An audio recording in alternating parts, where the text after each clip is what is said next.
यूं तो हमारी इस दुनिया के इतिहास में काफी ऐसे दिलचस्प संयोग छुपे हुए हैं कि अगर आप इतिहास के कुछ पन्नों को पलटोगे तो आपको देखने मिलेंगे इतिहास के कुछ रहस्यमय तरीके से बने हुए संयोग, तो कुछ इत्तेफाक से बने हुए संयोग।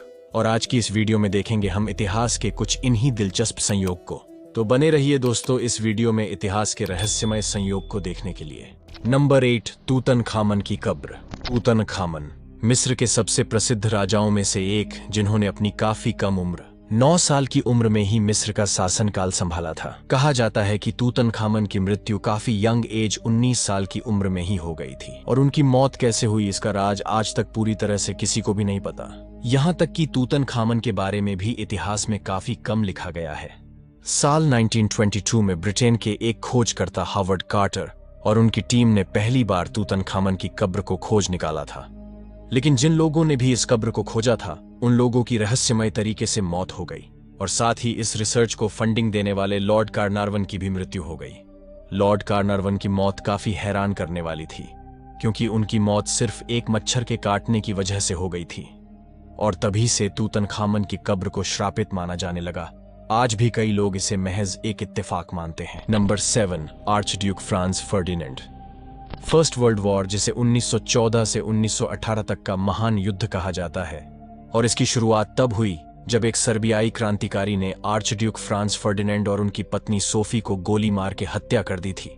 और फर्डिनेंड की हत्या के तुरंत बाद ही फर्स्ट वर्ल्ड वॉर की शुरुआत हुई। जब फर्डिनेंड की हत्या हुई थी तब फर्डिनेंड एक कार में ट्रैवल कर रहे थे, लेकिन जिस कार से फर्डिनेंड ट्रैवल कर रहे थे उस कार की नंबर प्लेट काफी हैरान करने वाली थी।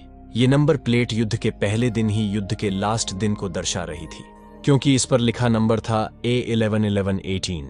अगर इसमें से A को हटा दिया जाए तो ये बनता है 11 तारीख 11वां महीना 1918, यानी कि 11 नवंबर 1918, और इसी तारीख को पहले विश्व युद्ध का अंत हुआ था। नंबर 6, जू वेफांग। चीन के जियांगसू प्रांत में रहने वाले जू वेफांग नाम के एक शख्स ने करीब 80s के टाइम पर अपने घर के पास एक नदी में छलांग लगा दी थी, नदी में डूबते हुए एक व्यक्ति को बचाने के लिए। पर जब काफी साल बीतने के बाद भी जू वेफांग अभी भी उसी क्षेत्र में रहते हुए 2018 में उसी नदी में एक 8 साल के बच्चे को डूबते हुए उसकी पुकार सुनते हैं, तो वेफांग उस बच्चे को भी नदी में डूबने से बचा लेते हैं। लेकिन हैरानी की बात तो ये थी कि जब जू वेफांग को उस बच्चे की पहचान पता चली तो उनके भी होश उड़ गए थे, क्योंकि वो बच्चा रियल में उस व्यक्ति का ही बेटा था जिसे जू वेफांग ने 80s के टाइम पर नदी में डूबने से बचाया था। Number 5, Enzo Ferrari Ozil.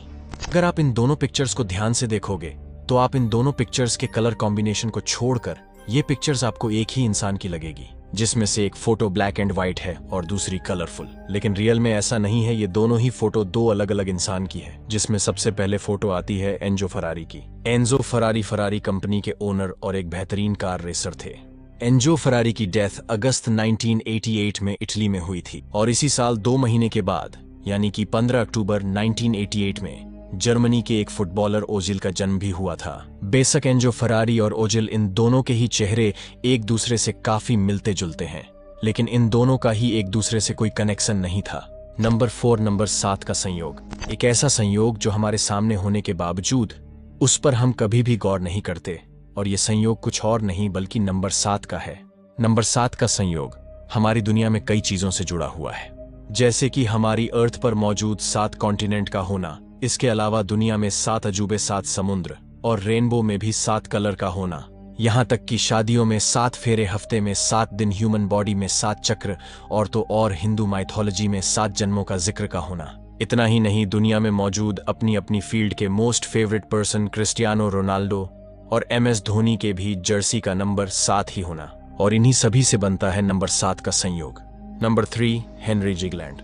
साल 1883 में अमेरिका के टेक्सास का रहने वाला हेनरी जिगलैंड नाम के एक शख्स ने अपनी प्रेमिका के साथ रिश्ता तोड़ दिया था। बाद में हेनरी की प्रेमिका इस बात से दुखी होकर सुसाइड कर लेती है, लेकिन लड़की का भाई अपनी बहन की हुई मौत से काफी नाराज होता है, और गुस्से में आकर वो हेनरी को गोली मारता है, जिससे हेनरी जिगलैंड की मौत हो जाती है।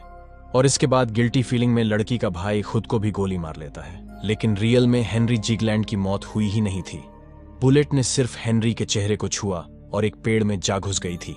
पर जब हेनरी ने 20 साल बाद इस पेड़ को काटने का फैसला लिया तब भी बुलेट इस पेड़ में फंसी हुई थी, लेकिन इस विशाल पेड़ को काटना भी काफी कठिन था।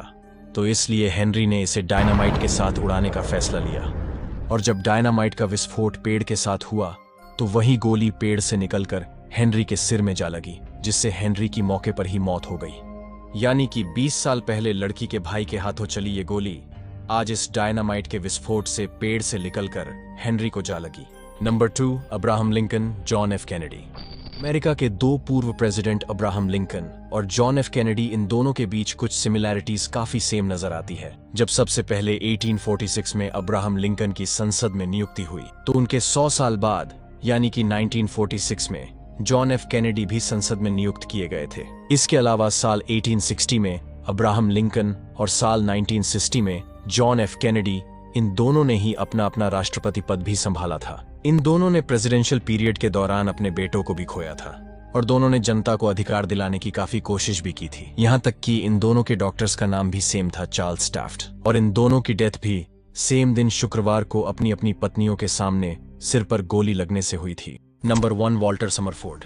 ये कोइंसिडेंस ब्रिटिश आर्मी के मेजर वॉल्टर समरफोर्ड के साथ हुआ था। जब वो 1918 में फर्स्ट वर्ल्ड वॉर के दौरान बेल्जियम में घोड़े की सवारी कर रहे होते हैं, तब अचानक से उनके ऊपर एक आसमानी बिजली गिर जाती है, जिससे इनकी कमर से नीचे का हिस्सा पूरी तरह पैरालाइज्ड हो जाता है। लेकिन इस घटना के 6 साल बाद जब वॉल्टर समरफोर्ड 1924 में रिटायरमेंट के बाद कनाडा में एक तालाब के किनारे मछली पकड़ रहे होते हैं, तभी उसी टाइम एक बार फिर से आसमानी बिजली उनके ऊपर गिरती है और इस बार समरफोर्ड का शरीर का दाहिना हिस्सा पूरी तरह से पैरालाइज्ड हो जाता है और करीब 2 साल तक वो अपना इलाज कराते हैं। 2 बार झटका देने के बाद भी ये आसमानी बिजली समरफोर्ड का पीछा यहाँ नहीं छोड़ती और एक बार फिर से 6 साल बाद 1930 में समरफोर्ड को तीसरी बार आसमानी बिजली का झटका लगता है, जब वो एक पार्क में टहल रहे होते हैं, और इस बार समरफोर्ड का पूरा शरीर पैरालाइज्ड हो जाता है और करीब 2 साल तक अपने जीवन के साथ संघर्ष करने के बाद 1932 में उनकी मौत हो जाती है, जिसके बाद समरफोर्ड की फैमिली उनके शरीर को कनाडा के एक कब्रिस्तान में दफना देते हैं। लेकिन इस आसमानी बिजली ने उनके मरने के बाद भी उनका पीछा नहीं छोड़ा और साल 1936 में उनकी कब्र के ऊपर एक बार फिर से बिजली गिर जाती है। यानी कि समरफोर्ड के ऊपर हर 6 साल के बाद ये आसमानी बिजली गिरती है। फिलहाल दोस्तों, वीडियो में इतना ही और ऐसे ही दिलचस्प मिस्ट्री फैक्ट्स देखने के लिए हमारे YouTube चैनल दिलचस्प मिस्ट्री को सब्सक्राइब करें।